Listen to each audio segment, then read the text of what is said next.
안녕하세요.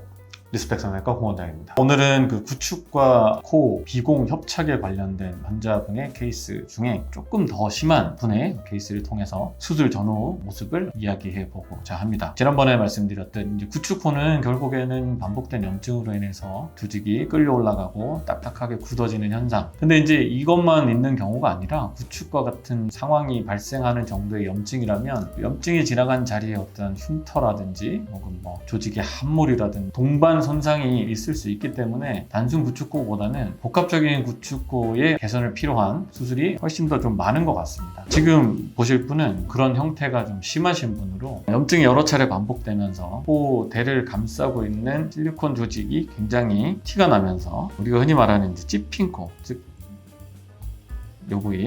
요 부위가 이렇게 마치 선이 그어지듯 함몰된 형태를 볼 수 있고, 구축으로 인해서 콧구멍이나 비주가 많이 딸려가 있으면서 콧구멍이 굉장히 좀 작아 보이는 형태를 볼 수 있습니다. 정면에서 볼 때는 이 정도이지만 분께서는 내원하셨을 때 결국 코가 많이 찝혀 보인다, 그 다음에 숨쉬기가 좀 불편하다, 이런 증상을 개선하고 싶다라는 걸 주소로 내원하셨었는데, 수술 후에 이제 모습인데 다른 각도의 사진을 먼저 보면서 말씀드리겠습니다. 아래쪽에서 봤을 때의 모습인데, 내원 당시 특히나 이제 왼쪽 콧구멍이 같은 경우는 주변의 흉살 조직으로 인해서 그 콧구멍의 크기가 이제 매우 좁아진 상태임을 확인할 수 있습니다. 또한 콧날개 연골의 함몰로 인해서 전체적인 코끝을 형성하는 것과 콧날개 부분을 이제 이어주는 이 부분이 많이 꺼져서 흔히 말하는 이제 찝혀 있는 코 형태, 그 찝힌 정도가 거의 코끝 비주까지 이어지는 형태의 찝힘을 볼 수 있고, 또한 콧구멍을 외 비밸브라는 표현을 많이 씁니다. 공기가 지나다니는 길을 막아주는 밸브 역할을 콧구멍이 한번 하고 안쪽에 또 하나 막는 역할을 하는 공간이 있기 때문에 외 비밸브, 내 비밸브로 우리가 나눠서 설명을 하게 되는데, 이분은 지금 외 비밸브가 굉장히 좁아져 있는 상태고, 이 좁은 비밸브를 통해서 공기가 들어왔다 할지라도 이분은 내 비밸브 역시도 굉장히 좁아져 있는 상태였기 때문에 내 비밸브에서조차도 공기의 흐름을 막아서 숨쉬기가 매우 불편해 보이는 형태였습니다. 이분은 이제 실제 수술했을 때 수술 시에 관찰됐던 조직의 상태는 그때의 지지대를 형성하는 비중격의 구조가 상당 부분 녹아서 형태가 매우 작고 약해진 상태였고, 그 부분을 재건하지 않을 수 없었기 때문에 자가조직, 자가늑 연골을 이용해 코끝을 보시다시피 기둥을 다시 세우고 지지대를 다시 보강해주는 수술을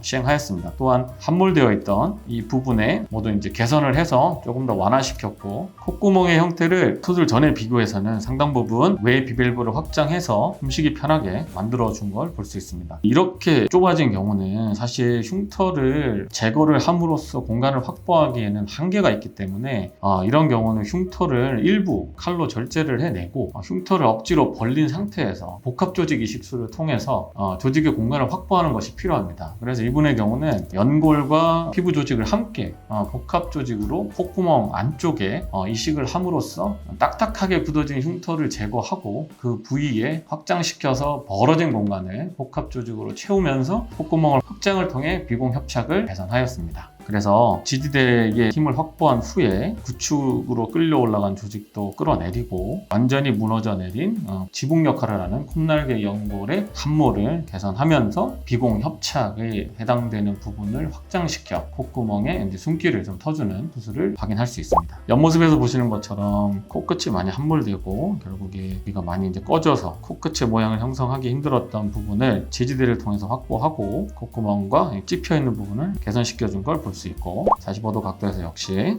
많이 들려가 있는 부분을 많이 끌어내리고 코끝도 역시 조금 더 모양을 잡으면서 끌어내림과 동시에 콧구멍의 크기를 확보하고 비주도 조금 더 끌어내린 걸 볼 수 있습니다. 정면에서 보게 되면 티가 나던 콧대를 조금 더 도톰하게 확보하고 완전히 찝혀서 무너져 버렸던 쪽 부위의 조직을 보강해주고 비주를 확보하면서 콧구멍을 끌어내려서 숨쉬기 편한 콧구멍을 확보한 수술 결과를 확인할 수 있습니다. 이런 형태는 사실 이 정도까지 심해지는 경우는 흔하게 있는 경우는 경우는 아니지만 이런 형태를 겪고 계신 분들은 굉장히 불편함을 호소하기 때문에 이런 부분을 개선하기 위한 수술이 단순히 미용을 목적으로 하는 접근보다는 콧대, 코끝뿐 아니라 코 안쪽의 기능적 재건을 함께 해야 되는 복잡한 수술, 필요하다면 복합조직 이식술을 통한 콧구멍의 비공 협착을 넓혀주는 수술조차도 같이 계획되어야 한다는 그런 사례를 같이 살펴보는 시간을 좀 가졌습니다. 비공 협착을 어떻게 해결할 수 있는지, 구축 후는 어느 정도까지 개선이 될 수 있는지, 또한 이런 수술이 단순히 미용 목적이 아니라 재건과 기능적 목적을 반드시 함께